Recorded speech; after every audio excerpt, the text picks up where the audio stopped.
আলাইকুম, শুভ সন্ধ্যা সবাইকে।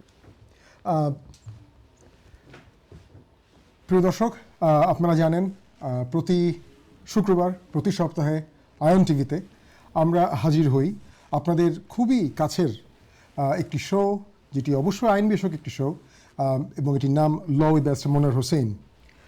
আমি তৌফিক আহমেদ আপনাদের সাথে আছি। আপনাদের সকলকে আমি আমন্ত্রণ জানাচ্ছি আজকে আমাদের অনুষ্ঠানে যুক্ত হবার জন্য এবং আমাদের সাথে থাকবার জন্য পুরোটি সময়। আপনারা জেনে থাকবেন যে আমাদের এই অনুষ্ঠানের প্রধান লক্ষ্যই থাকে যুক্তরাজ্যের বিভিন্ন আইনি বিষয়ক যেই বিভিন্ন মানে দিকগুলি রয়েছে, specially nationality, asylum, immigration, human rights, এই জায়গাগুলোকে আমরা কেন্দ্র করে আপনাদের চেষ্টা করি পরামর্শ দেওয়ার জন্য, আমরা চেষ্টা করি আপনাদের দিক নির্দেশনা দেওয়ার জন্য, যাতে আপনাদের জীবনের বিভিন্ন গুরুত্বপূর্ণ পদক্ষেপ নেবার পূর্বে আপনারা যাতে কোনো না কোনোভাবে আমাদের এই অনুষ্ঠান মারফত উপকৃত হন। এবং বেসিক্যালি এটাই আমাদের জন্য একটা বড় প্রাপ্তির জায়গা, এবং এই প্রাপ্তির জায়গাটাই আপনাদেরকে যিনি দিয়ে আসছেন, যিনি আপনাদেরকে এই অ্যাডভাইসগুলো দিচ্ছেন অনুষ্ঠানের মাধ্যমে মাঠ পর্যায়ে এবং বিগত 2 যুগ ধরে তিনি দিয়ে আসছেন, তিনি আর কেউই নন, আপনাদের খুব কাছের মানুষ, পরিচিত মুখ, আপনাদের পছন্দের আইনজীবী প্র্যাকটিসিং ব্যারিস্টার মনোয়ার হোসেন। আমরা চলে যাব স্যারের কাছে। আপনারা জানেন যে আমরা আমাদের অনুষ্ঠানটিকে 2টি ভাগে ভাগ করি। সেখানে প্রথমত আমরা স্যারকে প্রশ্ন করি যে নতুন কী আপডেট রয়েছে রিসেন্ট সময়ে, মোস্টলি ইমিগ্রেশন সংক্রান্ত বিষয়গুলো নিয়ে। অনেক সময় আমরা বিভিন্ন অন্যান্য বিষয়েও আলোচনা করি, এবং সবচেয়ে গুরুত্বপূর্ণ জিনিস হচ্ছে আপনাদের যুক্ত থাকাটা আমাদের সাথে। আপনারা বিভিন্ন প্রশ্ন করেন আপনাদের ব্যক্তিগত বিষয়ে, বন্ধুবান্ধব, আত্মীয় স্বজন, এবং আমরা চেষ্টা করি ওই যতটুকু পারা যায় আপনাদেরকে অ্যাডভাইস করার, যাতে আপনারা আপনাদের ব্যক্তি জীবনে এই আমার পরামর্শগুলোকে নিয়ে ভালো একটা স্টেপ নিতে পারেন। রাইট, আমি কথা বেশি প্রলম্বিত করব না, আমি চলে যাব স্যারের কাছে। তার আগে শুধু একটু বলে নিতে চাই, আপনারা স্ক্রিনে একটা নাম্বার দেখতে পাচ্ছেন, আমি তারপর নাম্বারটা বলছি, 0203515788। আপনারা এই নাম্বারে ফোন দিয়ে আমাদের সাথে যুক্ত হতে পারছেন, আপনারা প্রশ্ন করতে পারবেন, আমরা উত্তর দিব অবশ্যই। চলে যাচ্ছি স্যারের কাছে। Sir, good evening. Good evening, Barrister Tawfiq, and good evening to everyone. In the usual way, we are going to discuss some very important current issues about immigration law. People can call us for any sort of law-related question. However, we are dealing with the immigration mostly because for most people, the immigration law is very popular issue in this country, especially for the immigrants community. Anyway, আপনারা আপনাদের প্রশ্ন নিয়ে ready থাকবেন, আমরা উত্তর দেব। Thank you. Sir, যদি শুরুতে কয়েকটা বিষয়ে, বেশ কয়েকটা বিষয় আমার কাছে লিপিবদ্ধ আছে, আমি একটা একটা করে যাব সামনে। প্রথমে জানতে চাইছিলাম যে আমরা রিসেন্টলি জানছি যে ইংরেজি রিকোয়ারমেন্টটা পরিবর্তিত হয়েছে আইলারের জন্য। এই বিষয়ে স্যার আমাদের দর্শকরা কি জানতে চাইবেন? অনেক কনফিউশন অনেকের মনে আছে আর কি। ওয়েল, ইংলিশের যে রিকোয়ারমেন্টটা এলার জন্য আগামী বছরের 26শে মার্চ থেকে চেঞ্জ হবে। অ্যাট দ্য মোমেন্ট সেটা B1, আগামী বছর থেকে ইনডেফিনিট লিভ টু রিমেইনের জন্য সবার জন্য সেটা হবে B2। এবং এখন যে লিসেনিং স্পিকিং 2টা পার্টে পরীক্ষা দিতে হয় শুধুমাত্র, কিন্তু সেটা 4 পার্টে হয়ে যাবে আগামী বছরের 26শে মার্চ থেকে। সেখানে রাইটিংয়ের টেস্টও হবে, রিডিংয়ের টেস্টও হবে, শুধু লিসেনিং এবং স্পিকিং নয়, টোটাল 4টা। এটা মনে রাখতে হবে। Thank you. এটা কি স্যার মানে প্রায় বলতে গেলে আইএলসের মতোই একটা অবস্থা? অফকোর্স, এটা যদি আইএলস ছাড়াও অন্যান্য বিভিন্ন অ্যাওয়ার্ডিং বডির থেকে যেগুলি টেস্ট, সেগুলিও অ্যাকসেপ্টেবল হবে। কিন্তু এটা ঠিক যে স্টুডেন্ট ভিসার জন্য বর্তমানে যে B2 লাগে, অর্থাৎ 5.5, সিমিলার স্ট্যান্ডার্ডের এটা হতে হবে। অর্থাৎ 5.5-এর নিচে না হলে সেটা তো হবে, অ্যাভারেজ 5.5 হলেই তো B2 হয়ে যাবে। যদিও স্টুডেন্ট ভিসাতে অবশ্য রিকমেন্ড সব কম্পোনেন্টেই, প্রত্যেকটা ইচ কম্পোনেন্টে 5.5 পেতে হয়। সো এটাতে কিন্তু সেরকম কিছু এখনও বলা হয়নি, তবে 5.5 অ্যাভারেজ পেতে হবে বোঝা যাচ্ছে। আমি মনে করি যে যারা এটা দিয়ে এফেক্টেড হবেন তারা ধৈর্য ধারণ করবেন, এটা পরিস্থিতি মোকাবেলার চেষ্টা করবেন ধৈর্য ধারণ করে। যারা মনে করেন যে এটা নিয়ে কম্পিটেন্ট তাদের তো কোনো চিন্তার কারণ নেই। অনেকে স্টুডেন্ট, স্কিল ওয়ার্কার, বিভিন্ন ধরনের গ্লোবাল ট্যালেন্ট ভিসা, বিভিন্ন ভিসা থেকে আসছেন, তাদের জন্য এখানে অসুবিধা হওয়ার কথা না। আর যারা হয়তো স্কিল ওয়ার্কার, লো স্কিল জবে চলে আসছেন, তারা হয়তো সেই সময় B1 নিয়ে আসছেন, তারপরে ফ্যামিলি সেটেলমেন্টে যারা আসছেন তারা তো অনেকেই হয়তো পড়ালেখার ব্যাকগ্রাউন্ড নেই ইংলিশ ল্যাঙ্গুয়েজে, কিন্তু তারা কোনো রকমে A1 পাস করেছেন। তা আমি মনে করি তারপরেও যেহেতু A1 তারা পাস করেছেন, তারপর তারা A2 তাদের পাস করতে হয়েছে, A2 আর একটু আপার, এবং A2 পাস করে এক্সটেনশন নিতে হয়েছে, তারা B2 না পারার কোনো সম্ভাবনা মানে কারণ নেই। তবে যদিও এটা যুক্তিযুক্ত ছিল, তারা এটা B1 করতে পারতো, B1 তো আছেই, সরি B1 আছে, দুটো কম্পোনেন্টে রাখতে পারতো, কিন্তু যেটা 4 কম্পোনেন্টে করছে এবং B2 করে ফেলছে, সেটা কিছু কিছু মানুষের জন্য একটু অসুবিধা হবে। তবে ওভারঅল এটা তো করতে হবে, যেহেতু এটা আইন হয়ে গেছে। সেটা যদি না কেউ চ্যালেঞ্জ করে আইনটা পরিবর্তন না করে, ততদিন পর্যন্ত এটা আইন থাকছেই, এটা মানতে হবে, সেভাবে প্রিপারেশন নিতে হবে। এইটাই হচ্ছে ব্যাপার, এবং সবার উপর এটা ইম্প্যাক্ট হবে যারা অ্যাপ্লিকেশন করবেন আগামী 26শে মার্চের পর থেকে। কেউ যদি মনে করেন যে না উনি মিট করতে পারছে না, কিন্তু 26 তারিখের ওনার 5 বছর শেষ হয়ে যাবে, 10 বছর শেষ হয়ে যাবে, উনি ইমিডিয়েট লয়ারের অ্যাডভাইস নিয়ে অ্যাপ্লিকেশনটা আগে করা যায় কি না, টাইমিং হিসাব করে আগে করা যায় কিনা সেটা চিন্তা করবেন। সেগুলি এখন থেকে প্ল্যান প্রোগ্রাম করতে হবে। Thank you. জি, থ্যাংক ইউ স্যার। স্যার, আরেকটা বিষয়, সেটা হচ্ছে আমরা দেখছি যে recently application fees home office এটা অনেক ক্যাটাগরিতেই বাড়িয়েছে। এখন কোন কোন ক্যাটাগরিতে বাড়িয়েছে যদি একটু বলতেন? ইমিগ্রেশন ফিস তো অনেকগুলো ক্যাটাগরিতে, প্রায় প্রত্যেকটা ক্যাটাগরি, দুই একটা ক্যাটাগরি ছাড়া এগুলি তো বলে শেষ করা যাবে না। অ্যান্ড ওটা কোনো ইমিগ্রেশন অ্যাডভাইজার পার্ট না, ওটা হচ্ছে অ্যাকাউন্টিংয়ের পার্ট। বেসিক্যালি সবাই গুগলে গিয়ে দেখতে পারবে, সেটেলমেন্টের জন্য কিছু বাড়ানো হয়েছে, সিটিজেনশিপের জন্য বাড়ানো হয়েছে, leave to remain application, leave to enter application, সব কিছুর জন্য বাড়ানো হয়েছে। তো এই লিস্টগুলো আপনারা গুগল থেকে পড়ে নেবেন, সার্চ দিয়ে যে কোনো সময় অ্যাপ্লিকেশন করার আগেই আপনারা জেনে নেবেন। তবে খুব একটা সিগনিফিকেন্ট বড় ধরনের যে পরিবর্তন সেরকম না, যে 1000 থেকে 1500 হয়েছে সে ব্যাপারটা সেরকম না। হয়তো 1100 থেকে 1200 করেছে, কিংবা 1150 করেছে, কিংবা যেটা ILR অ্যাপ্লিকেশনটা একটু একটু বেশি করেছে, সেটা 3200 পাউন্ডের মতো করেছে। এই তো। তারপর ফি ওয়েভার, জি, সেক্ষেত্রে ফি যদি কেউ চায়। ফি ওয়েভার তো অবশ্যই আছেই। ফি ওয়েভার যাদের লো ইনকাম, যারা ব্যাংকে কোনো পয়সা তাদের নাই, তারা afford, they can afford to pay for the fees, তাদের যদি paying fee will be resulted into destitution, তাহলে কিন্তু এটা হতে পারে যে কি they will qualify for fee waiver. এগুলি সব টেস্ট মিট করতে হবে। কাজে এগুলি তো আছেই অপশন, সেগুলি আছে সবের। এবং যাদের ইনকাম ভালো তারা তো আর ফি রেমিশন অর্থাৎ ফি ওয়াইভার পাচ্ছেন না, এটাই। জি, ধন্যবাদ স্যার। স্যার, একটু জানতে চাইছিলাম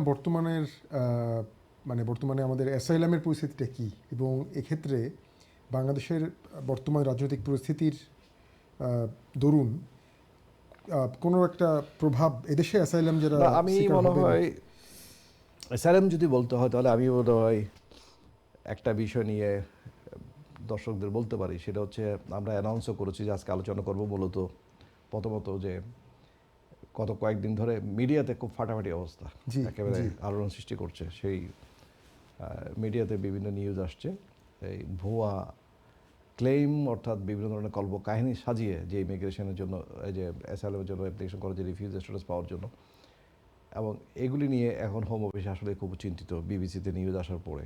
এবং আরও একটা আছে ডোমেস্টিক ভায়োলেন্স নিয়েও জি, ক্লেম করে হচ্ছে, সেগুলি নিয়ে আমরা আলোচনা করব। কোনো অসুবিধা নেই, দর্শকরা তো প্রশ্ন করবেন আমাদেরকে, আপনারা যুক্ত হবেন, আপনাদেরও মতামত দিবেন যে আপনারা কী ভাবছেন। আর এমনি কোয়েশ্চেন তো আমরা নেবই। তো কাজে আমরা এখানে আজকে আমাদের যে উদ্দেশ্য সেটা হচ্ছে আপডেট দেব, আপনাদের প্রশ্নের উত্তরও নেব, এবং ডিসকাশন করব, যাতে করে আপনারা এগুলির মাধ্যমে আপনারা কিছু প্রদর্শন আপনাদেরকে আমরা সঠিকভাবে করতে পারি। আমাদের কাজ হচ্ছে আপনাদেরকে গাইড করা, অ্যাডভাইস দেওয়া, ইনফরমেশন দেওয়া, ইত্যাদি ইত্যাদি। তো কাজেই সেটাই। তো now we can discuss about the recent update about যে ইমিগ্রেশন অ্যাসাইলাম সংক্রান্ত যে এই নিউজটা আসছে। স্যার আমার প্রথম প্রশ্ন হচ্ছে এত শোরগোল কেন স্যার, মানে এটা রিপোর্টটা এতটা শোরগোল কেন ফেলছে এবং এটার প্রভাবটা কি হবে? রিপোর্টটা প্রথমত জানতে হবে রিপোর্টটা কি। রিপোর্টটা হচ্ছে যে বিবিসিতে গত 3 দিন আগে একটা রিপোর্ট বেরিয়েছে যে আন্ডার কাভার তারা সাংবাদিক কিন্তু একজন ক্লায়েন্ট সেজে বিভিন্ন জায়গায় গেছে। তার মধ্যে একটা জায়গায় গিয়ে তারা দেখেছে, শুনেছে যে অ্যাডভাইস দিচ্ছে, তো তাকে অ্যাডভাইস দিচ্ছে আর কি, যে তাকে একটা এমন একটা মানে কারণ দেখিয়ে অ্যাপ্লিকেশন করা, যেটা উনি কিন্তু ক্লায়েন্ট বলছে যে আমি তো ওই লাইনের না। জি, তো এটা বলতে আপত্তি নেই। সেটা হচ্ছে আপনারা জানেন যে সেটা হচ্ছে সেম জেন্ডার রিলেশনশিপের ভিত্তিতে, অর্থাৎ একই ধরনের যে জেন্ডার আছে সেটার সম্পর্ক, এটা দেখিয়ে তারা যেটা অ্যাপ্লিকেশন করতে চাচ্ছে, মানে ওরা হেল্প করবে। ওরা বলছে এটা এটা করো, এটা করলে তুমি পাবে। কারণ বাংলাদেশ, পাকিস্তান এই ধরনের কতগুলি দেশ আছে যেখানে স্পেশালি যেখানে ইসলামিক কান্ট্রিগুলো, সেগুলোতে গেলে তো এই সম্পর্কে বিশ্বাসী জানলে তো তাকে তো এই সম্পর্ক তো কন্টিনিউ করতে দেবেই না, বরং তার জীবনের বিরাট হুমকির কারণ হতে পারে এই ক্লেমটা, এই ধরনের পরিচিতি। তো এটা বলেছে সে আন্ডার কাভারে শুনেছে যে অ্যাডভাইসটা সেটা হচ্ছে 7,000 পাউন্ড তার থেকে দাবি করেছে যে 7,000 পাউন্ড দিলে এটা করে দেবে। তো এখন একজন ইমিগ্রেশন অ্যাডভাইজার না consultant, I don't know, but তারা বলছে। তো আবার সেখানে এই জিনিসটা বিবিসি এটা প্রচার করেছে, ভিডিও প্রচার করেছে ফুটেজ সহ করাতে। এখন তারপর দিনেই গভর্নমেন্ট, বিশেষ করে শাবানা মাহমুদ, হোম সেক্রেটারি আপনারা জানেন, তিনি অ্যানাউন্স করেছেন, বলেছেন যে এই ধরনের স্ক্যাম, এই ধরনের ভুয়া ক্লেইমের সাথে হেল্প করার জন্য যারা এগুলি কল্পকাহিনী সাজানোর জন্য যারা জড়িত, এই ধরনের লয়ারদেরকে সে যেই হোক না কেন তাদেরকে খুঁজে বের করা হবে, তাদের বিরুদ্ধে আইনগত ব্যবস্থা নেওয়া হবে। এটা হচ্ছে মূলত একটা ইনফরমেশন। যে এই ইনফরমেশনে ভিত্তিতে অবশ্যই আমাদের অনেক কিছুই বলার আছে। এখন যদি আপনারা জানতে চান সেটা প্রশ্ন করবেন, কারণ আমরা জানি অনেকে হয়তো এই ভিত্তিতে পেয়েছেন, অ্যাসাইলাম পেয়েছেন, রিফিউজি স্ট্যাটাস পেয়েছেন, এতে থাকার অনুমতি পেয়েছেন। কারো কাহিনী সত্য, কারো কাহিনী সত্য না। এখন কার কাহিনী সত্য, কার কাহিনী সত্য না, এটা কে বলবে, কাকে বলবেন, কেই বা জানবে? তো এটা এমন একটা ডিফিকাল্ট একটা ইস্যু। কিন্তু এখানে হয়ে গেছে, ধরা পড়ে গেছে সেই অসাধু লয়ার। কারণ একজন লয়ার তো এগুলি শিখিয়ে দেওয়া উচিত না। ক্লায়েন্ট আমাদের কাছে আসবে, লয়ারের কাছে আসবে, আইসে বলবে আমার এই অসুবিধা, আমি এই পার্টি করি, আমি এই বিশ্বাস করি, আমি অমুকে সেম জেন্ডারে তাদের সম্পর্ক আছে, তারা এটা ভর্তিতে এই দেশে থাকতে চায়। বলতে পারে কেউ যে বলতে পারে যে একজন ব্রিটিশ নাগরিক কিংবা একজন সেটেল পার্সন কিংবা ন্যাশনাল এখানে সেটেল, তার সাথে তার এই সেম জেন্ডার রিলেশনশিপ আছে, কাজে এই রিলেশনশিপের ভিত্তি করে সে এই দেশে থাকতে চায়। সেখানে তো প্রভিশন আছে, এই দেশে সেটাকে রিকগনাইজ করা হয় আইনগতভাবে। আমরা তো সেটার কেউ বিরুদ্ধে বলতে পারি না। কেউ বিরুদ্ধে বললে সেটা আইনগতভাবে সেটা ডিসক্রিমিনেশন হবে এবং সেটা একটা অপরাধ হবে। কাজে এখানে সে একটা সিম্পিতি, ওই রিলেশনশিপের মধ্যে একটা আলাদা সিম্পিতি আছে। কারণ এই দেশেও কিন্তু অনেক জায়গাতেই এটা রিগার্ডলেস অফ রিলিজিয়ন, ইসলাম ওর খ্রিস্টান ওর হিন্দু ওর হোয়াট এভার, এখানে বিভিন্ন কমিউনিটির মধ্যে, বিভিন্ন রিলিজিয়নের মধ্যে বিভিন্ন সেকশন আছে, অনেকেই এটাকে ডিসকারেজ করে। কিন্তু আমরা তো এটা দেখতে পারি না লয়ার হিসেবে। আমাদের কাজ হচ্ছে যে আসুক তাকে আমাদের সার্ভ করতে হয়। তাকে যদি সার্ভ না করি এটাও আরেকটা অপরাধ হয়ে যাবে তখন, কারণ আমি ডিসক্রিমিনেট করছি। যেমন সেম সেক্স যে সিভিল যে ম্যারেজ এই দেশে এটা অ্যালাউড। এখন সেটার জন্য কেউ যদি লিগ্যাল অ্যাডভাইসের জন্য আসে, কোনো ফ্যামিলি লয়ার কিংবা ইমিগ্রেশন লয়ার, এখন উনি কি রিফিউজ করতে পারবেন তাকে অ্যাডভাইস নিতে? পারবেন না। উনি এটা বিশ্বাস করেন না করেন, কিন্তু জিনিস হচ্ছে লর প্রতি রেসপেক্ট থাকতে হবে, লটা মানতে হবে। ওনাকে ইকুয়ালি অন্য 10জন অন্যান্য যারা আছে তাদের মতো করেই ট্রিট করতে হবে, তার কেসটা সেভাবে দেখতে হবে। কাজে এইখানে দেখা যাচ্ছে, স্যার একটু ইন্টারাপ্ট করছি, স্যার একটা কল নিয়ে নেব। জি দর্শক, শুনতে পাচ্ছেন? হ্যালো, আসসালামু আলাইকুম স্যার। জি বলেন। জি, আমি বলতাম চাই যে আমি গতকালকে একজন আমরা বাংলাদেশের থেকে আইসলা তাই একটা কমপ্লেন দিছ, তার কমপ্লেন দেওয়া তাই ফোন তার না তাই খয়রা আমি খামো দিতাম কি তাই আমি আচ্ছা, আপনি সবসময় কল করেন আমি জানি। আপনি জি আমার কথাটা শুনুক। না, আমার বাংলাদেশ থেকে যারা আয় নানি মেয়েরা ছেলেদেরকে বিয়া হইয়া জি যাক, আমি এখানে কমপ্লেন শুনতে আসিনি, আমি এখানে আপনার প্রশ্ন শুনতে এসেছি। আপনার প্রশ্ন কি এটা বলবেন, আর যদি কোনো মতামত থাকেন দিতে পারেন।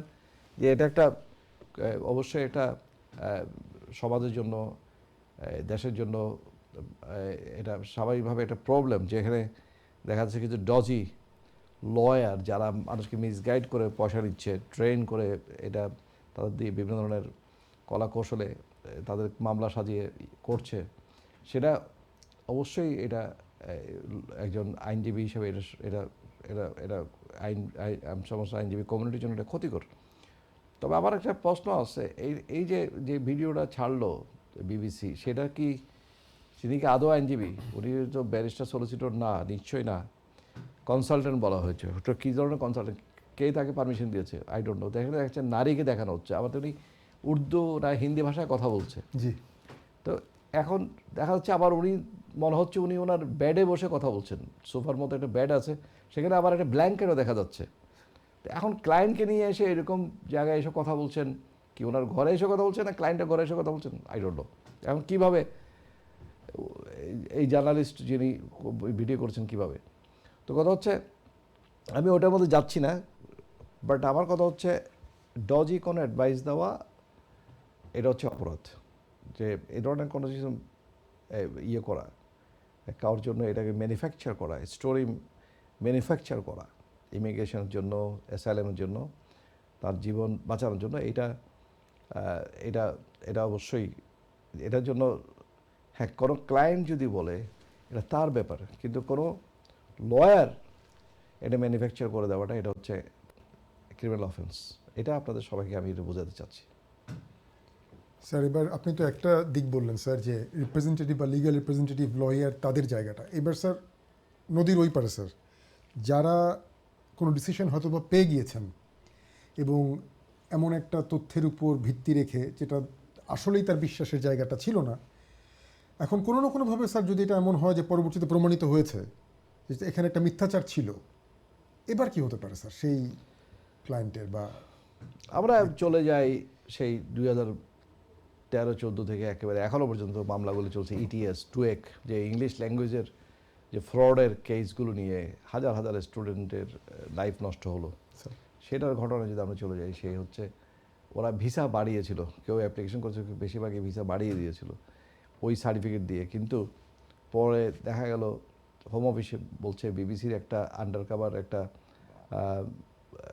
জার্নালিস্ট গিয়ে সেখানে রেকর্ড করে নিয়ে আসছে, রেকর্ড করে সেটা পাবলিশ করেছে। এবং সেটা হচ্ছে যে ইংলিশ ল্যাঙ্গুয়েজ টেস্ট যেটা কম্পালসারি ছিল এখানে ভিসা বাড়ানোর জন্য, স্টুডেন্ট ভিসার জন্য, সেটা যেহেতু অনেকে পাস করতে পারে না, সেটা পাস করার জন্য এটা থার্ড পার্টির সাপোর্ট নিয়ে অন্য কাউকে দিয়ে পরীক্ষায় এটা রেজাল্ট করানো, পাস করা হয়েছে, এটা তার রেকর্ড করেছে, দেখেছে এটা স্ক্যামটা কীভাবে, দুর্নীতি কীভাবে চলছে। এটা ফাঁস হওয়ার পরে হাজার হাজার স্টুডেন্টের ভিসা কাটলো, অনেকে অ্যারেস্ট হলো, ডিটেইন হলো, অনেকে পাঠিয়ে দেওয়া হলো। আবার এগুলি নিয়ে আরও মামলা হয়েছে, অনেকের কেস আমরা জিতেছি, প্রমাণ করেছি না তারা এই ধরনের কোনো প্রতারণা করেনি। এই যে কয়দিন আগে হাইকোর্টে আপার ট্রাইব্যুনালে একটা কেস করলাম, এখনও পর্যন্ত সে বাংলাদেশ থেকে আসবে কি করে এই ইস্যু নিয়ে কথা বলছি, যে বাংলাদেশ থেকে তার আপিল এলা হয়েছে, কিন্তু তাকে আজকে 8 বছর পর্যন্ত হোম অফিস আসতে দিচ্ছে না, সেটা পারমিশন গ্র্যান্ট করেছে। আমরা সেখানে উইন করেছি এটুকু পর্যন্ত। এখন হোম অফিস তাদের পজিশন চিন্তা করবে, একটা সাবস্টেটিভ হিয়ারিংয়ে চলে যাবে। এরকম আমরা বেশ কিছু কেসে আমরা পেরেছি তাদেরকে ফেরত নিয়ে আসতে, কিন্তু দুই একটা কেসে তারা ধরে বসছে। হোম অফিসে দেখা যাচ্ছে লটা অনেক সময় ডিসক্রিমিনেটলি অ্যাপ্লাই করছে, পলিসিটা অনেক সময়। তো যাই হোক, সেই কথা বলছিলাম যে যারা এই ধরনের করে, যদি প্রমাণিত হয় সেটা 5 বছর পর, 10 বছর পরে, 1 বছর পরেও এটা ক্যান্সেল হতে পারে। এটার বিরুদ্ধে হোম অফিস অবশ্যই অ্যাকশন নেবে। হোম অফিস ক্যান্সেল করলে তো আর এমনি করবে না, নোটিশ করবে, ইন্টারভিউ করবে, তাদেরও আইনগতভাবে তাদের লাগবে, এভিডেন্স লাগবে। এই সব কিছু যদি তারা পায়, তখন তারা তার ভিসাটা যেটা দিয়েছে, রিফিউজি স্ট্যাটাস দিয়েছে, সেটা ডোমেস্টিক ব্যালেন্সের কারণে হোক, সেটা রিফিউজি স্ট্যাটাস যে কী বলে এই যে সেম জেন্ডার রিলেশনশিপের ভিত্তিতে হোক, সেটা যেটাই হোক না কেন, সেখানে এই ভিসাগুলো তারা প্রত্যাহার করতে পারে। এটা রিস্ক আছে। এই এমনও দেখা গেছে হয়তো কেউ সেম জেন্ডার রিলেশনশিপের ভিত্তিতে অ্যাপ্লিকেশন করেছে, পেয়েছে, কিন্তু তার আসলে অপোজিট জেন্ডারের সাথে তার ফ্যামিলি লাইফ আছে, তার বাচ্চা কাচ্চা আছে, এমনও আছে ঘটনা। কিংবা অনেকে আছে যারা ফেসে গেছেন, তারা আসলে ওইটা নয়, কিন্তু তারা এখন অন্য দেশ থেকে তার ফ্যামিলি আনতে চাচ্ছেন সেটেলমেন্টের জন্য। তার তো সব হয়ে গেছে, কিন্তু এখন এটা অ্যাপ্লিকেশনটা করলে দেখা যাচ্ছে তার হোম অফিস তাকে হয়তো ধরবে যে তুমি তো আগে এটা বলেছিলা, তাই এখন ফ্যামিলি হয় কী করে। এগুলি অনেকগুলো বিষয় আসে, এগুলি আসবে আগামী দিনে। আমি যেটা ইঙ্গিত পাচ্ছি, অনেকেই এই সমস্যার আবর্তে পড়তে পারে, এবং অবশ্যই লিগ্যাল চ্যালেঞ্জ হবে প্রত্যেকটা। কেউ তো আর সহজেই ছেড়ে দেবে না, তার লাইফ অ্যান্ড ডেথের ব্যাপার, জি। তার পরিবারের ব্যাপার, তার ফিউচারের ব্যাপার। কাজে এখানে এগুলি সামনে খুব কমপ্লেক্স ইস্যু হিসেবে চলে আসবে, এটাই আমার আশঙ্কা। Sir, thank you sir. Sir, আপনি বলছিলেন ফ্যামিলি ভায়োলেন্সের, domestic violence, my bad, domestic violence নিয়ে, এবং এই ডোমেস্টিক ভায়োলেন্স নিয়েও রিসেন্টলি কিন্তু স্যার বিবিসি রিপোর্টে এনেছে, এবং সেখানেও অ্যাসাইলাম সিস্টেমকে ট্রিগার করে, তার মানে কেন্দ্র করে আর কি, এটাকে অ্যাবিউজ করা হচ্ছে। আবারও একটা বিষয় দেখছি স্যার, এই বিষয়ে আপনি কি ভাবছেন, কি মনে করছেন? ওয়েল, ডোমেস্টিক ভায়োলেন্সের জন্য তারা যেটা বলছে যে কি একটা বিশাল একটা অঙ্কের ছাত্র এবং স্কিল ওয়ার্কার যারা আসছে, তারা এখানে অ্যাসাইলামকে চেয়েছে, রিফিউজি স্ট্যাটাস চেয়েছে, এবং অনেকেই তাদের যে ডিপেন্ডেন্টরা দেখা গেছে ডোমেস্টিক ভায়োলেন্সের ক্লেম করেছে। সো এই ডোমেস্টিক ভায়োলেন্সের ক্লেমের ব্যাপারেও তারা যেটা রিপোর্ট করেছে যে কোনো সো কল আইনজীবী তাদেরকে বলেছে, মক্কেলদেরকে বলছে যে, স্যার একটু ইন্টারাপ্ট করবো একটা কল নিয়ে। অফকোর্স। জি দর্শক, আসসালামু আলাইকুম। ওয়ালাইকুম আসসালাম। ভালো আছেন ভাই? জি আলহামদুলিল্লাহ। আচ্ছা, আমি আমার বাংলার বাংলাদেশে যাওয়ার ছিলাম। সরি, আর একটু বড় করে বলেন তো, একটু আমি শুনতে পাচ্ছি না আমাদের ক্লিয়ার। আমার বাংলারে বাংলাদেশে বিয়ার ইসলাম 5 বছর আগে। ওকে। তো বউ আনছে 6 মাস আগে বউ আনি দিছে। এখন বউ 1 বছর লাগে বউ গেছেন কি ডোমেস্টিক ভায়োলেন্সের ক্লেম করিয়া গেছে লাগে। এই যে যেই সাবজেক্টটা নিয়ে আলোচনা করছিলাম, এখন আইসে গেছে আপনি। ঠিক আছে, তারপর আমি বলি আমারটা বলি। হ্যাঁ হ্যাঁ বলেন। তো চলে গেছে। এখন কালকে ওসিতে কইছে কোর্ট থেকে ডিভোর্সের আমার Okay. পাগনা। এখন আমি পরস্পর শুনতে পাচ্ছি যে ও আবার ওর বাগনার প্রপার্টিতেও ক্লেম করবে। তখন প্রপার্টিতে লইছে 15 বছর আগে, বিয়া হয়েছে 1 বছর। এখন এজে সিটি হয়েছে ডিভোর্স রিটারে কিতা করা, ক্লেমর কিতা করা, কারণ বিয়ার অনেক আগে তো প্রপার্টি কিনছে। কিতা করা লাগবে ভালো হইব, ওটা বেশ করা প্লিজ। দেখেন, ধন্যবাদ। আপনি কয়েকটা ইস্যু এখানে চলে আসছে, সেটা হচ্ছে ডোমেস্টিক ভায়োলেন্সের ইস্যু, ডিভোর্সের ইস্যু, এবং একটা হচ্ছে কি এই প্রপার্টি ইস্যু। জি। প্রপার্টি তো ডিভোর্স প্রসিডিংয়ে সেখানে ফাইন্যান্সিয়াল অ্যারেঞ্জমেন্টের ব্যাপার, ব্যবস্থা কী হবে সেটা ব্যাপার। প্রপার্টি আগে কিনেছে, বিয়ের আগে কিনেছে কিংবা বিয়ের পরে কিনেছে, এটা তো পরের ব্যাপার। কথা হচ্ছে এটা তো কোর্টে আই ডোন্ট নো কী জন্য ক্লেম করছে। অনেকে আছে যে ডিভোর্সে যে শুধুমাত্র ডিভোর্সটা ক্লেম করে তারা সরে পড়ে, কিন্তু ফাইন্যান্সিয়াল ক্লেমে কথা এখনও না বললেও পরে বলতে পারে। কাজেই এটা আসবে সামনে, এইটা দেখবে উনি কতদিন এখানে ঘর সংসার করেছেন, ওনার কতটুকু স্যাক্রিফাইস সব কিছু মিলিয়ে হয়তো 6 মাস এখানে আসছেন, তারপর ডোমেস্টিক ভায়োলেন্সের ক্লেম করে চলে গেছেন। তো ডোমেস্টিক ভায়োলেন্সের ক্লেম করে চলে গেলে তো এটা তো ওনার ফল না। তো কাজে এটা কোর্ট বলতে পারে যে অনেক দিকে যেতে পারে যে তার লাইফটা তো, মেয়েটার লাইফটা তো নষ্ট হয়ে গেল এক ধরনের, ঠিক না?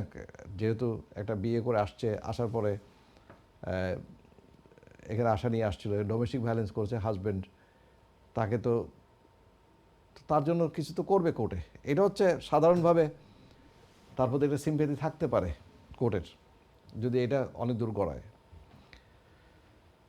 আরেকটা বিষয় হচ্ছে, এখন আমি জানি না এটা কেউ আদৌ ঘটেছে কি না, নাকি এমনি ডোমেস্টিক ভায়োলেন্সের ঘটনা দিয়ে এটা এই যে যে মেয়েটা, যে মহিলার কথা বলছেন, তিনি একটা কিছু একটা করার চেষ্টা করছেন কি না। তো কাজে এখানে ডিভোর্সে যখন নোটিশ চলে আসছে, ডিভোর্স তো হবে। এখন তো নো ফল্ট ডিভোর্স হতে পারে, এটা তো ফল্টে আছে, এটা তো সে বলবে। তো আমি কোনো পক্ষে বিপক্ষে বলছি না, আমি বলছি যে আসলে এই ধরনের কেসে সাধারণত অবশ্যই মহিলাদের প্রতি, আর সাধারণভাবে শিশুদের প্রতি, তার বয়স্ক যারা আছে, বৃদ্ধদের প্রতি, সব দেশের আইনেই তাদের প্রতি একটু উইকনেস আছে, সফট, কারণ তারা ভালনারেবল মনে করে পুরুষের তুলনায়। এক্ষেত্রে তাদের প্রতি একটু সিম্প্যাথি থাকে। তো এখানে আপনাকে কেয়ারফুলি হ্যান্ডেল করতে হবে। আমি জানি না আদৌ ডোমেস্টিক ভায়োলেন্স হয়েছে কি না, এটা কম্প্রোমাইজ করা কিনা, নেগোশিয়েট করা যায় কিনা, আবার তাদেরকে মিলিয়ে দেওয়া যায় কিনা, সেটা চিন্তা করা। আরেকটা হচ্ছে, ধরেন উনি যেহেতু 6 মাস পরে মধ্যে বেরিয়ে গেছেন, অবশ্যই তার ইমিগ্রেশন নিয়ে তো সেও চিন্তা করবে, সেই ইমিগ্রেশন নিয়ে সেই দেশে থাকার জন্য চেষ্টা করবে, এবং সেখানে ডোমেস্টিক ভায়োলেন্সের এলিগেশন দিয়ে বিভিন্ন ধরনের সাক্ষ্য প্রমাণ দিলে তার এই দেশে থাকার কোনো সমস্যা হবে না, যেটা নিয়ে আমরা আলোচনা করতেছিলাম। এই ধরনের ডোমেস্টিক ভায়োলেন্সের কেসগুলো অনেকেই করে, ঘটনা না ঘটলেও করে, ঘটলেও করে। আবার অনেকে আছে যে ঘটনা ঘটার পরও, আমি কয়েকজনকে চিনি, ঘটনা ঘটছে কিন্তু রাগ করে এখানে পার্মানেন্ট রেসিডেন্সিপ দরকার নাই বলে চলে গেছে, সব কিছু ফেলে, মনে কষ্ট নিয়ে। তারা বলছে না, আমি আসছিলাম স্বপ্ন নিয়ে, আমার দরকার নাই আমি পার্মানেন্ট থাকার, আমি কোনো মামলা করবো না, হোম অফিসে কোনো অ্যাপ্লিকেশন করবো না, আমি চলে যেতে চাই। এমনও ঘটনা কিন্তু আমাদের সামনে ঘটেছে। কিন্তু যে ট্রেন্ডটা আমরা যে আলোচনা করছিলাম সেটা হচ্ছে অন্যরকম, যে ভুয়া ডোমেস্টিক ভায়োলেন্সের ক্লেম করা, আসলে ডোমেস্টিক ভায়োলেন্স হয় নাই। তো আমি জানি না আপনি যার কথা বলছেন তার ক্ষেত্রে এটা প্রযোজ্য কিনা। ওভারঅল আমি সিচুয়েশনটা বললাম যে কি হতে পারে না হতে পারে, আর সেখানে পুলিশ ইনভলভ হতে পারে। অবশ্যই ইতিমধ্যে নিশ্চয় হয়েছে, পুলিশ তাকে, ছেলেকে হয়তো, এটা মেয়েও যদি করতো, মেয়েকে এটা কষণ দিত, অথবা কথাবার্তা বলতো, অনেক সময় অ্যারেস্ট করে, জানেন বেশিরভাগ ক্ষেত্রে অ্যারেস্ট করে পুলিশ স্টেশনে গিয়ে ইন্টারভিউ করে, বেশিরভাগ ক্ষেত্রে সবাই অস্বীকারই করে। এই হচ্ছে সিনারিও, এগুলি হচ্ছে এক মানে অহরহ হচ্ছে।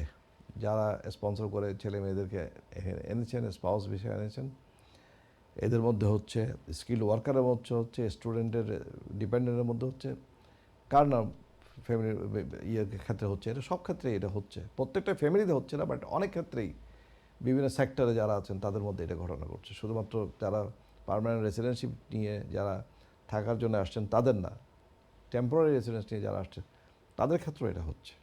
যারা এই দেশে ব্রিটিশ সিটিজেন, উভয় পক্ষ ব্রিটিশ সিটিজেন, তাদের এটার উপর থাকা না থাকার উপর নির্ভর করে, তাদের মধ্যে এটা ঘটছে।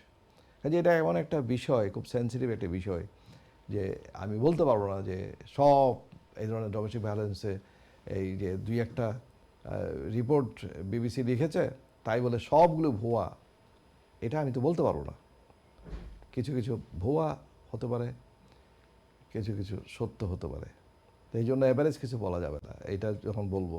তো আপনাকে এটা অবশ্যই এখন থেকে লিগেল অ্যাডভাইস নিয়ে আপনার ভাগিনাকে এটা নিয়ে ফাইট করতে হবে, এই হচ্ছে ব্যাপার। স্যার আমরা একটা বিরতি নিচ্ছি। দর্শক আমরা একটা বিরতি নিচ্ছি, আমরা আবারও ফিরছি, আমাদের সাথেই থাকছেন, ধন্যবাদ।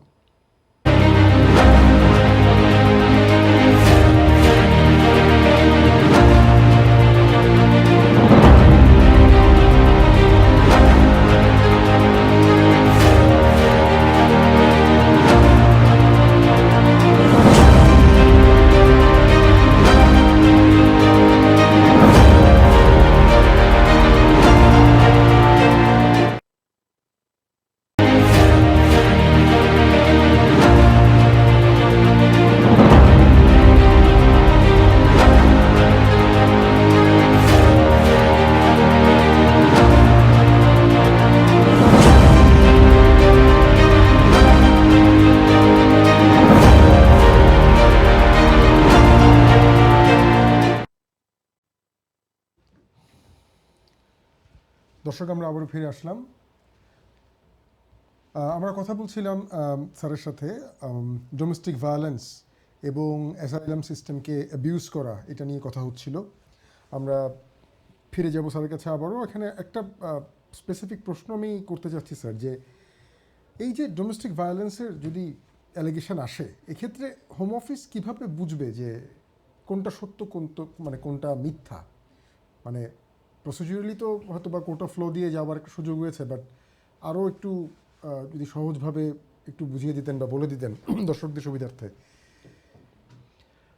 ধন্যবাদ, ভেরি গুড কোয়েশ্চেন টপিক। সেটা হচ্ছে as far as the domestic violence or any kind of asylum claim is concerned, the Home Office has got some sort of system and guidance, policies. According to the policy, you have to provide the evidence. There is some prescribed evidence. You cannot, if you cannot provide it, you cannot get asylum. You cannot get, your case to be accepted. কীরকম সেটা আমি বলি। সেটা হচ্ছে domestic ভায়োলেন্সের ক্ষেত্রে যেমন কথায় বললেই হবে না দেখে হ্যাঁ আমাকে ডক্টর আমাকে দিয়েছে, এটা বললে হবে না। এটা একটা পুলিশের রিপোর্ট, পুলিশকে ইনফর্ম করা হয়েছে, ক্রাইম রেফারেন্স, ভেরি ইম্পর্টেন্ট। তারপরে থাকতে পারে যেমন মেডিকেল রিপোর্ট, ডক্টরস রিপোর্ট, যদি সেখানে ফিজিক্যাল মেন্টাল টর্চার হয়ে থাকে। তারপরে কোর্ট পর্যন্ত করালে কোর্টের অর্ডার। তা পুলিশে যদি তাকে ওয়ার্নিং দিয়ে থাকে তাহলে পুলিশের ওয়ার্নিংয়ের কনফার্মেশন, কশন করার পুলিশ রিপোর্টের মধ্যে এগুলো থাকবে। তারপরে যেমন বিভিন্ন ধরনের ভিকটিম সাপোর্ট এজেন্সি আছে, তাদের লেটার, চিঠি, এগুলো। তারপরে ফ্রেন্ডস অ্যান্ড ফ্যামিলিজ, তাদের চিঠিপত্র যদি তারা উইটনেস করে থাকে সেগুলো। এমনকি যদি ডোমেস্টিক ভায়োলেন্সের কারণে যদি কারো সাজা হয়ে থাকে কোর্টে, সে সাজার জন্য কনভিকশন, তো সাজার জন্য কনভিকশন কিংবা কশন এগুলি যদি হয় তাহলে those could be enough to get the domestic violence claim accepted in this country. এটা একেবারে সহজ না, তবে অনেকে ম্যানিপুলেট করার চেষ্টা করে, তারা লাই করে, তারা বানায়, তা একজন ডোমেস্টিক ভায়োলেন্স করে নেয় কিন্তু এই দেশে থাকার জন্য, সে সহজে থাকার জন্য এগুলি ম্যানুফ্যাকচার করে। তো এখন রিপোর্টে যেটা বিবিসি রিপোর্টে যেটা বলছে যে এগুলি কিছু সংখ্যক সোকল্ড এখানে অসাধু লয়ার আছে, আইনজীবীরা আছে, যারা ইমিগ্রেশন হোক, বিভিন্ন ধরনের অ্যাডভাইজার হোক, তারা এগুলি মানুষকে ম্যানুফ্যাকচার করে দেয় যে এই ঘটনা, তাদেরকে হেল্প করবে ডকুমেন্টেশনে, তাদেরকে মিথ্যা কথা বলার জন্য হেল্প করবে, ইত্যাদি ইত্যাদি। এগুলি নিয়মিত অনেকে করে থাকে। এগুলি হোম অফিসের বড় কনসার্ন যে এই ধরনের অসাধু যারা অ্যাডভাইস করছে তাদের বিরুদ্ধে। আশা রাখি আমি ক্লিয়ার করেছি। জি ধন্যবাদ। যে স্পেসিফিক এভিডেন্স লাগবে, এমনিই হবে না, সেটা দিয়ে সত্য মিথ্যা বেরিয়ে আসবে। কিন্তু কেউ যদি মিথ্যা কথা বলে এভিডেন্স নিয়ে আসে, how do you know what is true or false? এটা তো হোম অফিস তো যাবে এভিডেন্সের উপর ভিত্তি করে, এভিডেন্সের বাইরে তো হোম অফিস যাবে না। এখন সে যদি মিথ্যা কথা বলেও যদি কোনো রকম করে যদি সে কশন নিয়ে আসে, কনভিকশন নিয়ে আসে, করে এরকমও তো হয় তো অনেক সময় নিরপরাধ মানুষেরও তো কনভিকশন হতে পারে, but as long as this is conviction, ওই conviction should be enough to ensure you getting, the domestic leave to remain in this country or settlement in this country on the basis of domestic violence. এটা হচ্ছে requirement, ওই minimum requirement fulfil করলে তো হয়ে যায়। এখন যদি sir কারোর ভিসা স্ট্যাটাস স্টুডেন্ট হয় বা কেউ যদি স্টুডেন্ট ডিপেন্ডেন্ট হন বা স্কিল ওয়ার্কার, এগুলোর সাথে কি কোনো সংযুক্তি আছে নাকি ডিপেন্ডস যে আপনি যেই ফর্মুলাটা বললেন যে কি ডকুমেন্টস দরকার হচ্ছে, নাকি ভিসা স্ট্যাটাসের উপরে কোনো একটা আলাদা কোনো প্রভাব থাকছে বা কোনো একটা রিলেশন থাকে? কেউ কেউ কী করে যে যখন ভিসা শেষ হয়ে যাচ্ছে কিংবা কাটেল হয়ে গেল কিংবা কোনো কারণে থাকতে পারলো না, যেমন স্কিল ওয়ার্কার স্টুডেন্ট, সে লেখাপড়া করছে না, তাকে বলছে না তোমার ভিসা কাটেল হয়ে গেল, অথবা ওয়ার্কার তাকে বলো যে তোমার স্পন্সরশিপ লাইসেন্স চলে গেছে অথবা তোমাকে স্পন্সর রাখছে না, কাটেল করবে, সে তখন এই দেশে থাকতে চায় মরিয়া হয়ে, তখন দেখা যায় হয়তো এখানের মধ্যে একটা পার্টি ডোমেস্টিক ভায়োলেন্সের ক্লেম করে কিংবা আরেকজন গিয়ে সেখানে গে লেসবিয়ান ইত্যাদি ক্লেম করছে, অনেক কিছু ম্যানিপুলেশন হচ্ছে বিভিন্ন কারণে, যেহেতু থাকতে চায় মরিয়া হয়ে থাকতে চায়, I can some of them they can go to any length, এইটা হচ্ছে ব্যাপার। এটা রিগার্ডলেস অফ সেটেলমেন্ট জন্য যারা আসছে তারা, কিংবা স্টুডেন্ট ভিসা যারা আসছে কিংবা স্কিল ওয়ার্কার ভিসা আসছে, অনেকেই এটা ক্লেম করে এবং সেটা লর মধ্যে যেহেতু সুযোগ আছে সেটা করছেন, এটা হচ্ছে ব্যাপার। জি জি, ধন্যবাদ স্যার। আপনি আগে বলছিলেন যে রিসেন্টলি একটা ইমিগ্রেশন অ্যাসাইলাম আপার ট্রাইব্যুনালের একটা জুডিশিয়াল রিভিউ মামলা আপনি পারমিশন পেয়েছেন, একটু ফ্যাক্টও কিছু বলছিলেন আমাদের, যদি আরেকটু এলাবোরেটিভভাবে বলতেন যে এটার বিষয়টা কেমন ছিল, ফ্যাক্টটা কী ছিল? থ্যাংক ইউ তৌফিক। ইনফ্যাক্ট এটা কি বলবো, 2A KTS নিয়ে এই ঘটনা, কিন্তু তার চেয়েও বড় কথা হচ্ছে ইস্যুটা হচ্ছে কেউ যদি আপিল সুযোগ না পেয়ে, অর্থাৎ তার ভিসা এখানে কেটে দিল, বলা হলো যে তুমি ফ্রড করেছো, প্রতারণা করেছো, মিথ্যা তথ্য দিয়েছো, ভিসা বাড়িয়েছো, তোমাকে আমরা ভিসা ক্যান্সেল করে দিয়ে পাঠিয়ে দিলাম, এবং যেহেতু তোমাকে পাঠালাম আমরা সেটাকে বলি সেকশন 10 রিমুভাল ডাইরেকশনস দেওয়া হয়, সেটা অ্যাডমিনিস্ট্রেটিভ রিভিউ বলে। এইটার ভিত্তিতে যদি কাউকে পাঠিয়ে দেওয়া হয় তখন তার এই দেশে আপিলের সুযোগ থাকে না, তখন তার আপিলের সুযোগটা বাইরে থাকে।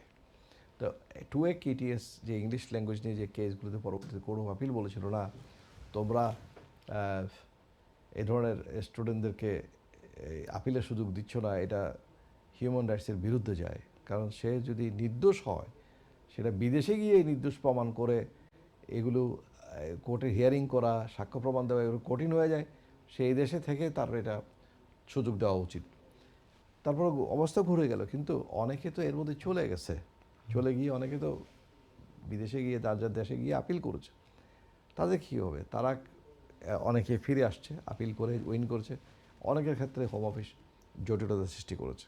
তা আমার হাতে এরকম কয়েকটা কেসে দেখা গেছে পারমিশন দিয়েছে আসার জন্য, এবং কি তাদের পার্মানেন্ট সেটেলমেন্টও করেছি, যেই সময়টা সে বাইরে ছিল, মনে করেন 8 বছর বাইরে ছিল, এই আপিল হওয়ার পর থেকে এই দেশে যাওয়ার থেকে শুরু করে আপিল, তারপরে এখনও পর্যন্ত আসা পর্যন্ত, সেই টাইমটাও তারা কাউন্ট করেছে, অর্থাৎ আমরা লিগ্যাল সাবমিশন দিয়ে সেটা কনভিন্স করেছি। এইরকম অনেক ঘটনা ঘটে, কিন্তু এরকম একটা কেসে দেখা গেল তারা বলছে, এবং আমরা শুনেছি এরকম অনেক কেসে হোম অফিস করেছে, তারা বলছে 8 বছর থেকে তারা বলছে একই কথা যে না তোমাকে হয় স্টুডেন্ট ভিসা নিয়ে আসতে হবে না অন্য কোনো ভিসা নিয়ে আসতে হবে, সেটা সব ফুলফিল করতে হবে, এবং যদি ইমিগ্রেশন রুল মিট করে তাহলে তুমি আসতে পারবে। কিন্তু এটা তো না, আমরা বললাম যে কোর্ট অফ আপিলে যে কথা হয়েছিল 2017 সালে যে কেস হয়েছিল আহসেন অ্যান্ড আদার্স নামে কেস, সেখানে বলেছে যে না তাদের রিইনস্টেটমেন্ট, তাদের যে অবস্থায় তারা ছিল সে অবস্থায় তাদেরকে ফিরিয়ে দেওয়া, যখন ভিসা কাটা হয়নি সে অবস্থায়, যখন কাটা হয়েছে তখন তার ভিসা ছিল তারপর কেটে দেওয়া হলো, ওই ভিসা কাটার আগে পর্যন্ত যে পরিস্থিতি তার ছিল সে পরিস্থিতি ফিরিয়ে দেওয়া হবে, তার জীবনটা সেখানে ফিরিয়ে দেওয়া সম্ভব না যদিও, কারণ তার এর মধ্যে তারও কতটা জীবন বছর চলে গেল তার লাইফ থেকে, তার স্বপ্নটা ভেঙে গেল। যারা নির্দোষ আমি তাদের কথা বলছি। তাহলে যখন আপিল ডাউন করা হলো, এখন তাদের কাজ হচ্ছে, অফিসের কাজ হচ্ছে এদেরকে ফেরত নিয়ে আসার ব্যবস্থা করা, কিন্তু হোম অফিস কিছুই করেনি, বরং হোম অফিস সেখানে বিভিন্নভাবে বিভিন্ন অ্যাডভাইস দিয়েছে। শেষবার বলেছে এইভাবে এই ফর্ম ফিল আপ করে চলে আসতে পারবে। পরে দেখা গেলো বললো যে না, এই ফর্ম ফিল আপ করে আমরা রং বলেছি, তোমরা এখন এটা উইথড্র করো, এটা আমরা ক্যান্সেল করে দিচ্ছি, তোমরা আরেকটা করো। তো আমরা বলি নো, আমরা একটা কোর্টে গেলাম। শেষ পর্যন্ত কোর্ট প্রথমে অন পেপার বলেছে হোম অফিসের পক্ষে, কারণ হোম অফিস বলেছে আমাদেরকে একটু উইথড্র করে নতুন করে অ্যাপ্লিকেশন করতে, আমাদের খরচ দিয়ে দেবে ইত্যাদি ইত্যাদি, এবং তারা বলেছে যে তোমরা এখন ইয়ে করো, ওই ভিত্তিতে ভিসা নিয়ে আসলো, আমরা কোনো বাধা দেবো না, মানে যদি রিকোয়ারমেন্ট মিট করে। তা আমরা রাজি হইনি, আমাদের ক্লায়েন্ট রাজি হয়নি। আমরা এটা নিয়ে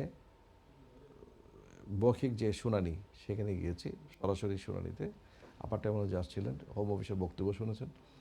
শেষ পর্যন্ত আমাদের বক্তব্য শুনে আপার ট্রাইব্যুনাল জাজ কনভিন্স হয়েছেন এবং তিনি বলছেন হ্যাঁ, এখানে একটা আনফেয়ারনেস আছে, যে আসলেই যারা বিদেশ থেকে আপিল করেছে তাদের তাদেরকে কিভাবে পুরনো অবস্থায় পুনর্বহাল করবে, কিংবা তাদের জন্য কি ব্যবস্থা, রিমেডি কি, তাদের জন্য আপিলটা বাস্তবায়ন করা, সিদ্ধান্ত বাস্তবায়ন করা, এটার জন্য তো তেমন কোনো উপযুক্ত পলিসি তারা দেখছেন, এখানে গ্যাপ দেখছেন। এবং সেখানে তিনি দেখেছেন যে এটা আনফেয়ারনেসের একটা অবস্থা সেখানে দেখেছেন। সেই জন্য এই ভিত্তিতে পারমিশন গ্র্যান্ট করেছে। পারমিশন গ্র্যান্ট করাতে অবশ্যই এটা একটা ব্রেকিং নিউজ ইমিগ্রেশন লিগ্যাল ডেভেলপমেন্টে অবশ্যই, কারণ এই ধরনের ইস্যুতে তো এতটুকু পর্যন্ত কেউ হয়তো যায়নি আগে। কিন্তু এটা হলে হবে কি, এরকম ইটিএসের অনেকে হয়তো লাভবান হতে পারে। তো আমরা এটা পেয়েছি, এখন হোম অফিসের উপর ডিপেন্ড করছে, তারা হয় কম্প্রোমাইজ করবে আমাদের সাথে, না হলে পূর্ণাঙ্গ শুনানি হবে, পূর্ণাঙ্গ শুনানির মাধ্যমে যেটা চূড়ান্ত সিদ্ধান্ত হবে সেটাই হবে। ধন্যবাদ স্যার। তার মানে সুদূর প্রসারী একটা প্রভাব ইতিবাচক পড়তেই পারে, এটা বলাই যায়। যদি এটা ফাইনালি অ্যালাউ হয়, Allow হয়। ফাইনালি যদি এর মধ্যে গ্র্যান্ট হয়েছে, এটাও একটা এটাও ইম্প্যাক্ট হবে, একটা বিকজ এইটা তো পাবলিক ডোমেনে, এটা কয়েকদিনের মধ্যে এটা তো ট্রাইব্যুনালের ওয়েবসাইটে চলে আসবে। কাজেই এটা অনেকে এটাতে রেফার করতে পারবেন। এটা পারমিশন গ্র্যান্ট করাটা, ভিউটা যেটা দিয়েছে, এটাও একটা ইম্পর্টেন্ট পেপার, কারণ এখানে আনফেয়ারনেস হয়েছে এবং আসলেই সেখানে কোনো সুস্পষ্ট কোনো পলিসি তাদের নাই এদেরকে ফিরিয়ে আনার জন্য।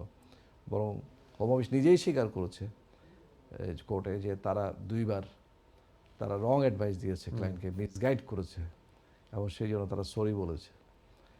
কাজেই এক্ষেত্রে এখন সরি বলার পরেও আবারও তারা যে গাইড করছে, তারা আবারও উল্টো পথে হাঁটছে। আমরা সেখানে চ্যালেঞ্জ করছি।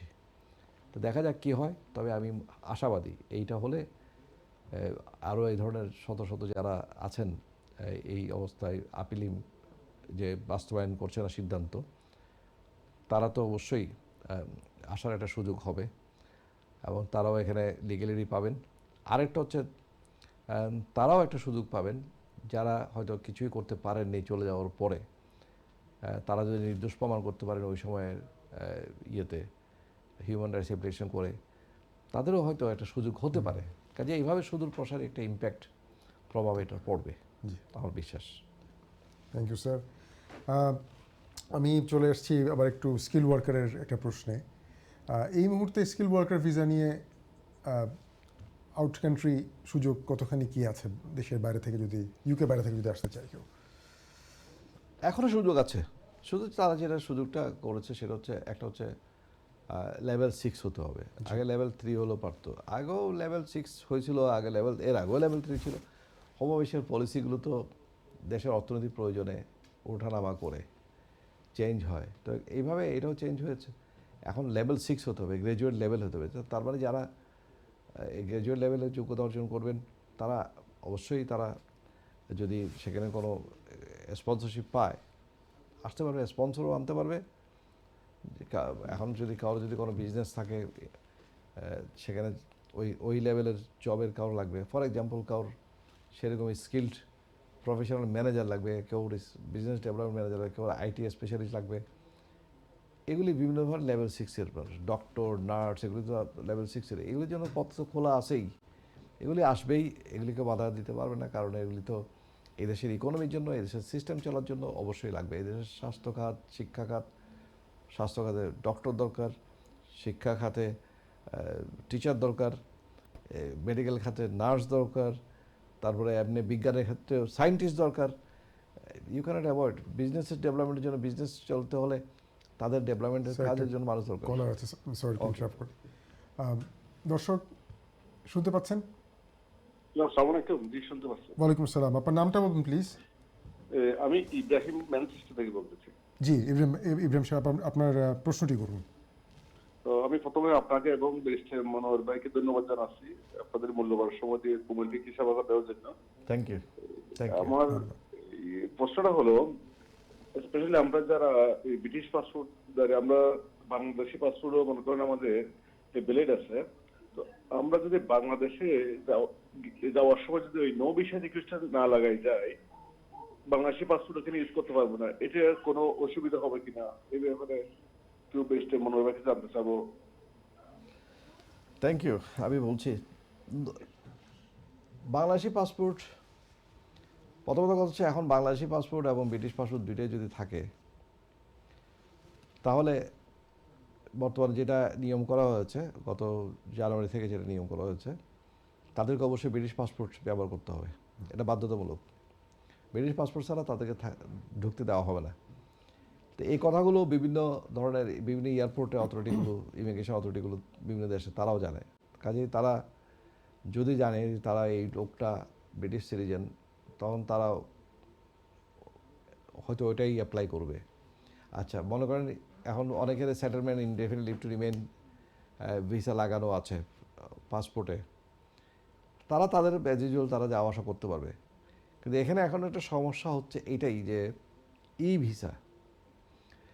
ভিসা না থাকলে এখানে আটকানো হচ্ছে, তাদেরকে ক্লিয়ারেন্স দেওয়া হচ্ছে না। কাজেই ওইটা একটা জিনিস হচ্ছে সমস্যা, কি ই ভিসা থাকতে হবে। এই ভিসাকে থাকতে হলে কী করতে হবে, এটা যাদের ওই পুরোনো সিস্টেমে ইনডেফিনিট লাগানো আছে তারা এই ভিসা করতে হলে কী করতে হবে, এটা নিয়ে পরে আমরা আলোচনা করবো। এটা এখন প্রশ্ন না, ওনার প্রশ্ন হচ্ছে যে no visa required. No visa required তো ব্রিটিশ পাসপোর্ট ইউজ করলে নো ভিসা লাগাতে হবেই। আর বাংলাদেশি পাসপোর্ট হলে বাংলাদেশে গেলে তো ওখানে ঢুকতে দেবে, দ্যাটস নট এ প্রবলেম। কারণ একজন বাংলাদেশি উনি যদি বাংলাদেশ সীমান্তের মধ্যে যান, তার বাংলাদেশি পাসপোর্টই যথেষ্ট ওখানে যাওয়ার জন্য। কোন দেশে কি ভিসা আছে এটা না।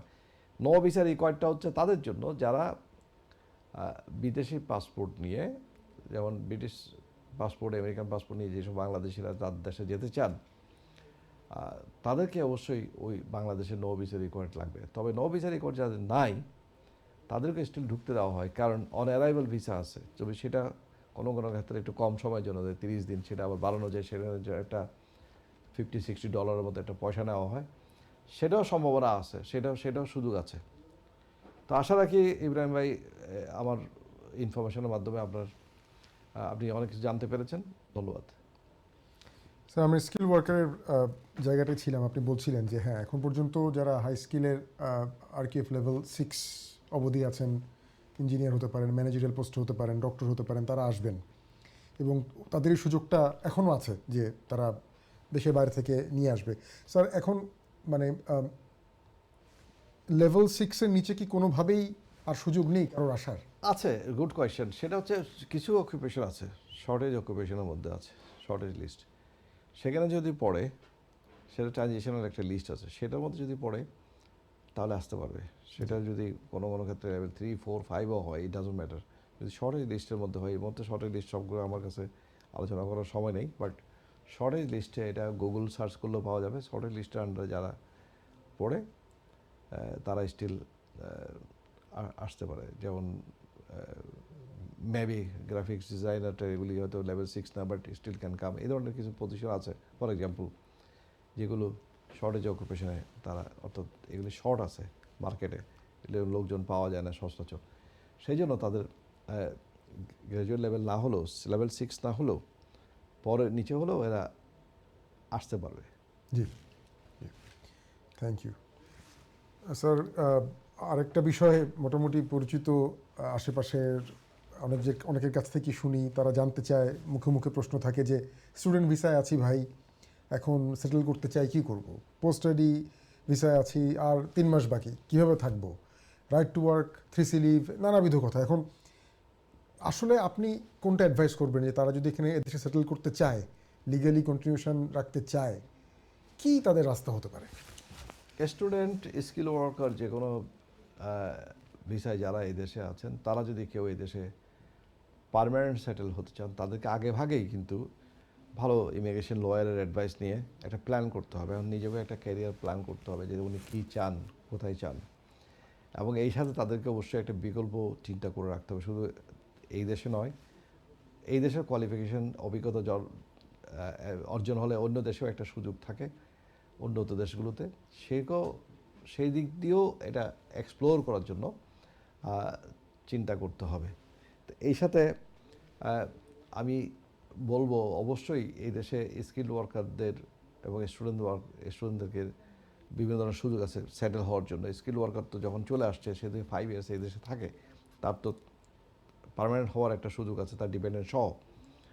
আর যারা স্কিল ওয়ার্কারে যাবেন, তাদের অর্থাৎ পোস্ট স্টাডি ওয়ার্কার কিংবা স্টুডেন্ট হিসেবে লেখাপড়া শেষ করার পরে তারা অবশ্যই যে কোনো সময় তারা সুইচ করতে পারে যদি তারা স্পন্সর পায়, যদি তারা কাজ পায় সেরকম ওয়ার্ক পারমিটের। এখন কথা হচ্ছে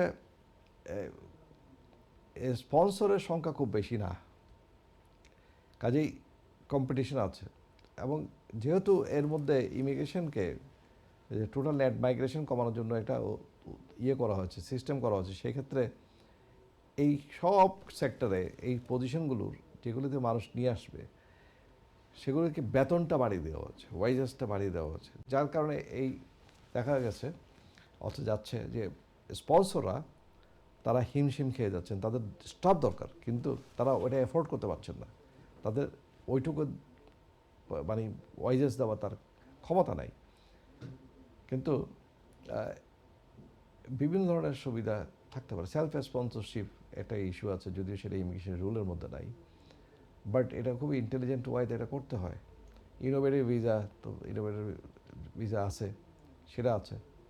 গ্লোবাল ট্যালেন্টেড ভিসা আছে, এক্সেপশনাল ট্যালেন্টেড ভিসা আছে। সবাই না হলেও কিছু কিছু মানুষ এগুলিতে আসবে, থাকবে।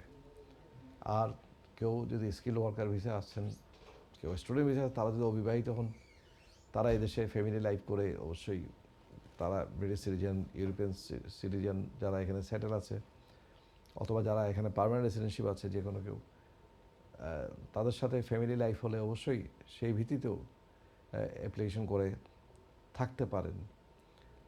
সেটা অবশ্যই জেনুইন হতে হবে এইসব রিলেশনশিপগুলো, এটা মনে রাখতে হবে। Thank you. তবে এই সাথে আমি বলে রাখি, কেউ কেউ মনে করেন যে এখানে কন্ট্রাক্ট ম্যারেজ ইত্যাদি, এটাও কিন্তু অপরাধ। কন্ট্রাক্ট ম্যারেজ নামে যে জিনিসটা, এটা কোনো লয়ার হেল্প করে না, করলেও সেই লয়ারের বিপদ হয়। এটা হচ্ছে কন্ট্রাক্ট ম্যারেজটা ক্রিমিনাল অফেন্স, এবং এটা জন্য সাজা হচ্ছে জেলে যাওয়া, মিনিমাম 1 বছরের জন্য। যখন জেলে যায় তখন তো অবশ্যই এটা 1 বছর বেশি সাজা হলে এই দেশের আইন অনুযায়ী এমনিতে তাকে পাঠিয়ে দেওয়ার, ডিপোর্টেশনের জন্য প্রসেস করা হয় তাকে পাঠিয়ে দেওয়ার জন্য। কাজেই এগুলিও মনে রাখতে হবে যে বিয়ের সাথে যখন কথা বলি আমরা, তখন কন্ট্রাক্ট ম্যারেজে কন্ট্রাক্ট করে কোনো রকমে তাকে থাকার পারমিশনটা নিয়ে দেওয়া, আসলে তাদের মধ্যে সম্পর্ক নাই। এটা হচ্ছে একটা ক্রিমিনাল অপরাধ। এটা সাথে যারা জড়িত থাকবেন ডাইরেক্টলি ইনডাইরেক্টলি সবারই সমস্যা হতে পারে, এটাও বলে রাখলাম। জি, ধন্যবাদ স্যার। সব মোটামুটি 360 ডিগ্রি আলোচনাটা বলেছেন, উপদেশটা দিয়েছেন। ডেফিনেটলি অনেকে উপকৃত হবেন, দর্শক উপকৃত হবেন। আজকে সময় শেষ হয়ে গিয়েছে আমাদের, আজকে এতটুকুই। আমরা দেখা করছি, কথা হচ্ছে আবারও সামনের সপ্তাহে একই চ্যানেলে একই সময়ে। ধন্যবাদ, ভালো থাকবেন সবাই।